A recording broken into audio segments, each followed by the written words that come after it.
Today we will discuss the hyperconjugation. Hyperconjugation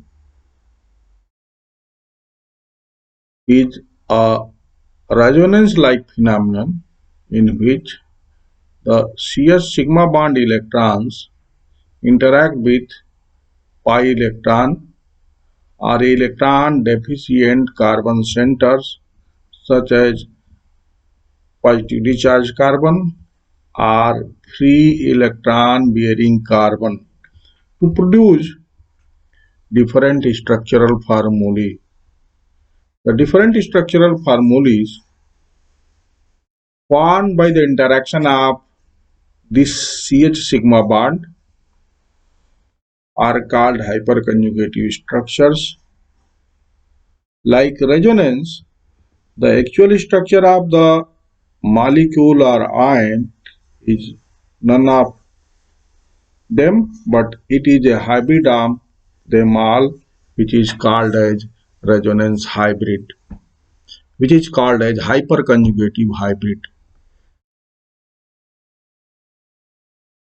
Due to hyperconjugation, the stability of molecule or ion is increased as in case of resonance, but it should be remembered that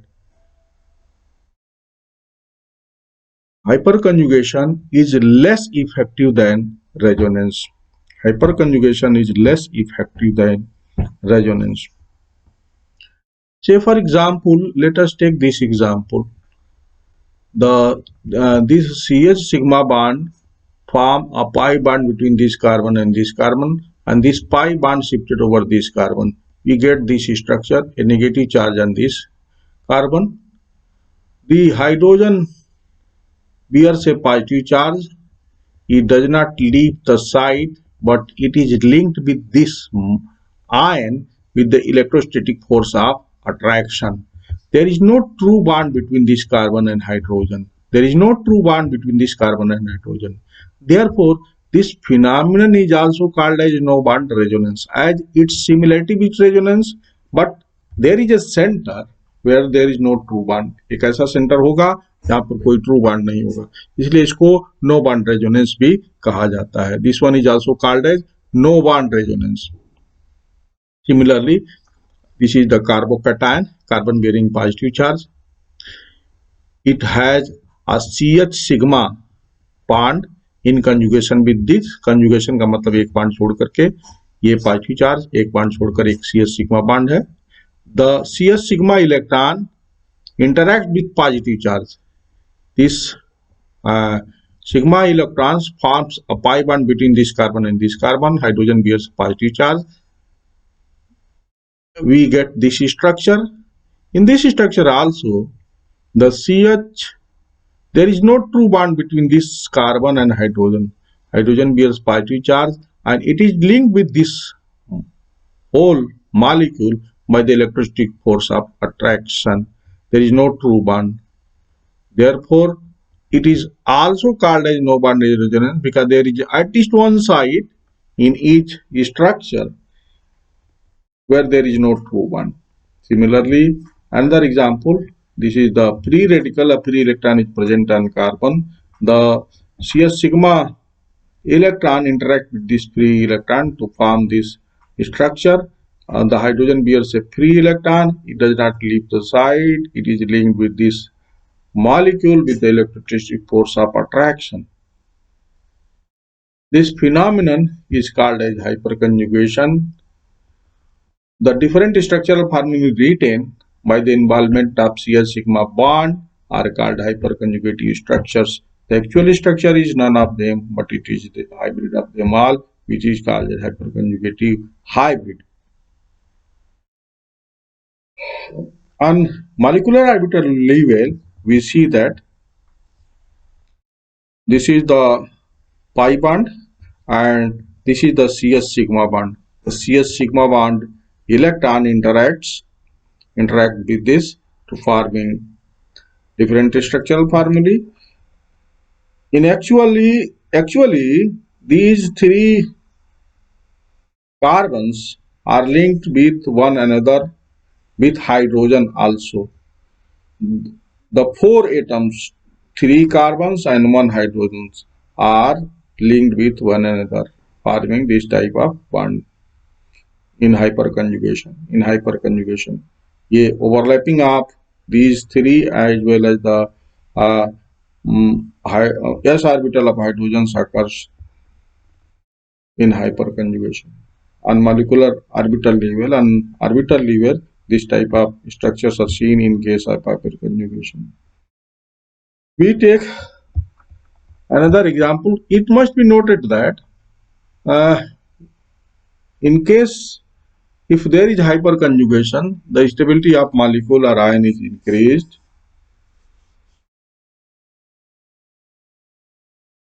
If, as in case of resonance, the number of resonating structure is more, the stability is more. Similarly, जिस molecule में जितने ज्यादा hyper conjugative structures लिखे जाएंगे उतना ही ज्यादा stable होगा।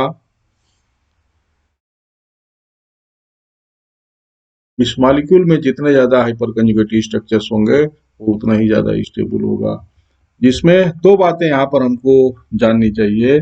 एक तो कि जिसमें हाइपर कंजुगेशन पाया जाएगा उसकी स्टेबिलिटी बढ़ जाएगी। दूसरा, जिस मॉलिक्यूल में जितने ज्यादा हाइपर कंजुगेटिव स्ट्रक्चर्स होंगे वो उतना ही ज्यादा स्टेबल होगा। दो चीजें हमको ध्यान में रखनी चाहिए। ये भी रेजोनेंस की तरह से, रेजोनेंस में भी हमने यही देखा, जिसमें जितने ज्यादा रेजोनेटिंग स्ट्रक्चर्स होंगे वो उतना ही ज्यादा स्टेबल होगा। यहाँ पर भी वही चीज है, जिसमें जितने ज्यादा हाइपर कंजुगेटिव स्ट्रक्चर्स होंगे वो उतना ही ज्यादा स्टेबल होगा। एक और एग्जांपल लेकर के हम देखते हैं।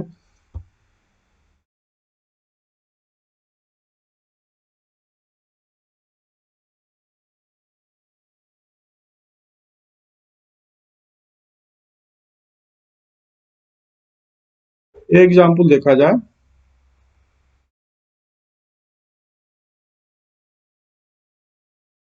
डबल बॉन्ड का ही एग्जाम्पल।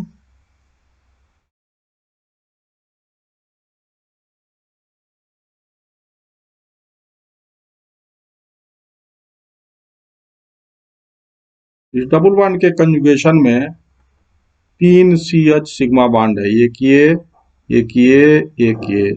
इसको मान लीजिए HA लिखा जाए, इसको HB लिखा जाए, इसको HC लिखा जाए। तो यह HA का जो यह सिग्मा बॉन्ड है, यह HA का जो सिग्मा बॉन्ड है और यहाँ पे पाई बॉन्ड बनाएगा, इलेक्ट्रॉन यहाँ शिफ्ट करेगा। तो ये स्ट्रक्चरल फार्मूले लिखी जाएंगी। यहाँ पे negative charge, single bond C, एक H होगा, डबल बॉन्ड C, और HA इन्वॉल्व हुआ है, HB अपने जगह पे है, HC अपने जगह पे है। यह HA पर पॉजिटिव चार्ज होगा, HA पे पॉजिटिव चार्ज होगा। यह सेंटर छोड़ेगा नहीं, बल्कि इसके साथ इलेक्ट्रोस्टैटिक फोर्स ऑफ अट्रैक्शन से जुड़ा होगा। एक्चुअली में यह कार्बन और हाइड्रोजन चारों एक साथ जुड़े होंगे, मॉलिक्यूलर ऑर्बिटल बना करके चारों एक साथ जुड़े होंगे। दूसरे स्ट्रक्चर में क्या होगा, जैसे पहले में HA इन्वॉल्व हो रहा है, अगर HB वाला इन्वॉल्व हो, HB के इन्वॉल्वमेंट हो तब ये स्ट्रक्चरल फार्मूली बनेगा। HB के इन्वॉल्वमेंट से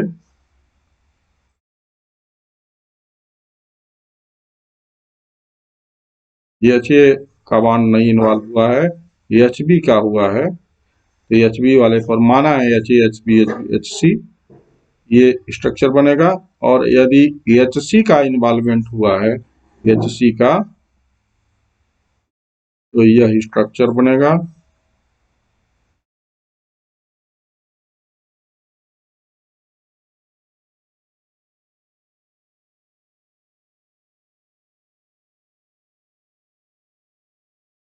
ये HC पर पॉजिटिव चार्ज होगा, ये HC सेंटर नहीं छोड़ेगा। अब ये इसका एक्चुअल स्ट्रक्चर इनमें से कोई नहीं होगा, बल्कि इनका मिला जुला एक हाइब्रिड होगा, जिसे हाइपर कंजुगेटिव हाइब्रिड कहेंगे। Hyper conjugative hybrid.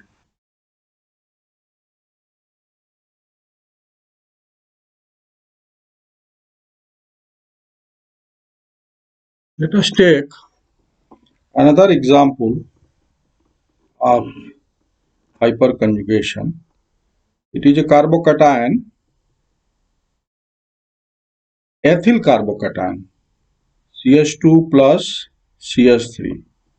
A CH sigma bond is linked, or in other words, we can say a CH sigma bond is in conjugation with this positive charge. Positive charge, single bond, and CH sigma bond. In this ion, there are three CH sigma bond. 1, 2, 3. Each CH sigma bond can interact with this positive charge to form different structural formulae. For example, if this hydrogen is involved, this CH sigma bond is involved, we get this type of structure. ये यहाँ पर double bond बनाएगा CH sigma bond और H plus हो जाएगा. H plus does not leave the site. It is linked with electrostatic force of attraction with this pi bond. Means the two carbon and hydrogens are bonded together. If this hydrogen involved, then we get this type of structure. A positive charge is present on this hydrogen and it does not leave the site. It is linked with electrostatic force of attraction. Similarly, if this one is involved in conjugation, this one is interact with positive charge, we get this structural formulae in which this hydrogen bears a positive charge. It also does not leave the site. It is linked with this molecule with electrostatic force of attraction. Means a bond is formed between these two carbon and hydrogen. A bond embraces the three center, two carbon and one hydrogen. These different structural formulae are called as hyperconjugative structures, and the actual structure is none of them, but it is a hybrid of them all, which is called as hyperconjugative hybrid. हाइपरकंजुगेशन में एक चीज हमें जानना चाहिए, पहले से कहते आ रहे हैं कि जिसमें जितने ज्यादा हाइपरकंजुगेटिव स्ट्रक्चर वो उतना ही ज्यादा स्टेबल. दूसरी बात, हाइपरकंजुगेशन और रेजोनेंस की अगर तुलना करनी होगी तो resonance is more effective than hyperconjugation. Let us compare the relative stability of carbocation, primary, secondary and tertiary. This is the primary carbocation, CH3 plus, CH3 CH2 plus, CH3 CH3 CH plus and CH3 CH3 CH3 plus. Tertiary carbocations. In case of methyl carbocation, there is no hyperconjugation because there is no CH sigma bond in conjugation with this positive charge. In case of ethyl carbocation, there are these three CH sigma bond, which are in conjugation with this positive charge as shown here. Therefore, it has four hyperconjugative structure.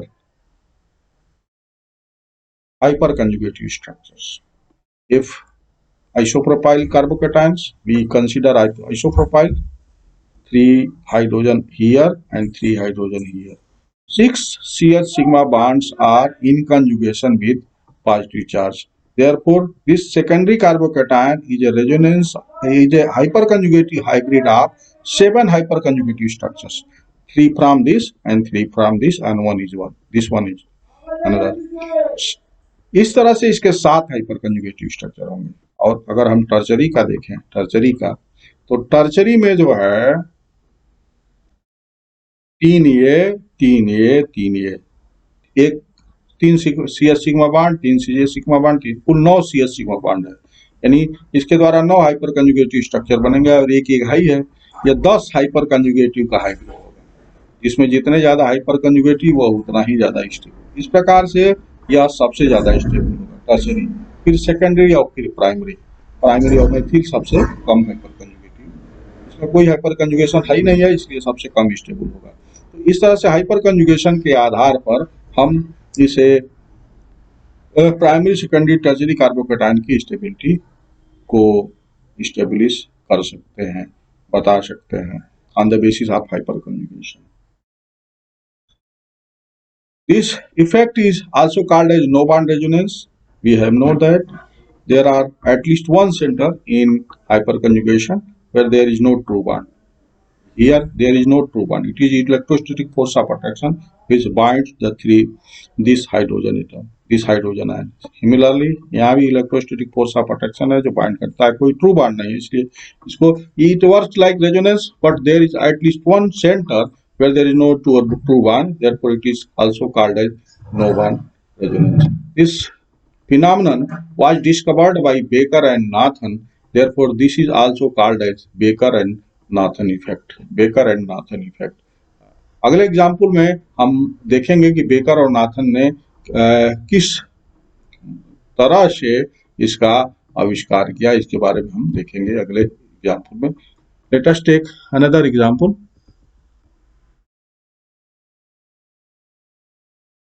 ये देखिए, ये aniline है।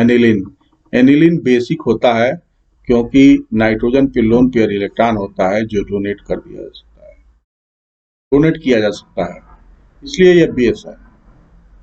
इस benzene ring में यह aniline ammonia का derivative है, ammonia का NH3। इस पे अमोनिया पर लोन पेयर है जो डोनेट किया जा सकता है लोन पेयर चाहने वाले को, इसलिए यह बेस है। इस अमोनिया से एक हाइड्रोजन हटा के एरोमेटिक रिंग लग गया है, एरोमेटिक रिंग लग गया है, ये भी बेस है। इसमें इस रिंग में अगर कोई ऐसा ग्रुप हो जो इलेक्ट्रॉन खींचने वाला हो, -I ग्रुप लगा हो, -I ग्रुप लगा हो तो यह लोन पेयर आसानी से उपलब्ध नहीं होगा, इसकी बेसिसिटी कम होगी। और कोई इलेक्ट्रॉन देने वाली +Y ग्रुप हो तो यहाँ पे लोन पेयर इलेक्ट्रॉन की अवेलेबिलिटी बढ़ जाएगी और बेसिसिटी बढ़ जाएगी। जो जितना आसानी से लोन पेयर इलेक्ट्रॉन देगा वो उतना ही प्रबल बेस होगा। तो इस अगर इंडक्टिव इफेक्ट के आधार पर देखें तो इसके पैरा पोजीशन पे ये मेथिल ग्रुप लगा है, इसके पैरा पोजीशन पे इसी में एथिल ग्रुप लग गया, इसके पैरा पोजीशन पे आइसोप्रोपिल ग्रुप लग गया, आइसोप्रोपिल। तो इंडक्टिव इफेक्ट आप पढ़े हैं, जान रहे हैं कि सबसे ज्यादा इंडक्टिव इफेक्ट आइसोप्रोपिल का, फिर एथिल का और सबसे कम मेथिल का। तो +I इफेक्ट है तो इलेक्ट्रॉन देगा, जो सबसे ज्यादा देगा उसमें इलेक्ट्रॉन की अवेलेबिलिटी सबसे ज्यादा होनी चाहिए और सबसे ज्यादा बेसिक ये होनी चाहिए। तो जो थियोरेटिकल इंडक्टिव इफेक्ट के आधार पर जो कॉन्सेप्ट है, ये इंडक्टिव इफेक्ट की रिलेटिव स्ट्रेंथ है, सबसे ज्यादा आइसोप्रोपिल का, फिर एथिल का, फिर मेथिल का। तो केवल अगर इंडक्टिव इफेक्ट के आधार पर देखें तो बेसिसिटी का ऑर्डर होगा 3 नंबर का, जो ये डेरिवेटिव है एनिलीन का, और सबसे ज्यादा बेसिक, फिर 2 नंबर का और सबसे कम बेसिक 1 नंबर का होना चाहिए। लेकिन बेकर और नाथन ने देखा एक्चुअल प्रैक्टिस में कि ए ऑर्डर रिवर्स हो जाता है, सबसे ज्यादा बेसिक 1 है, उसके बाद 2 है और सबसे कम बेसिसिटी 3 है। इंडक्टिव इफेक्ट के आधार पर जिसकी बेसिसिटी ज्यादा होनी चाहिए उसकी बेसिसिटी वास्तव में सबसे कम होती है। इसका कारण इन्होंने हाइपर कंजुगेशन के आधार पर एक्सप्लेन किया। हाइपर कंजुगेशन के आधार पर यह कहा कि इसके जो बेंजीन एरोमेटिक रिंग है, इसके कंजुगेशन में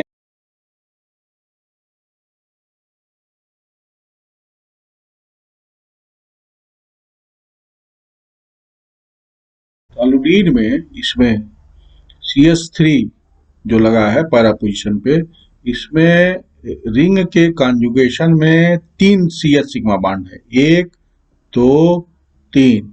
ये तीनों बारी बारी से इससे इंटरेक्ट करके इसके पैरा पोजीशन पे इलेक्ट्रॉन डेंसिटी बढ़ाएंगे।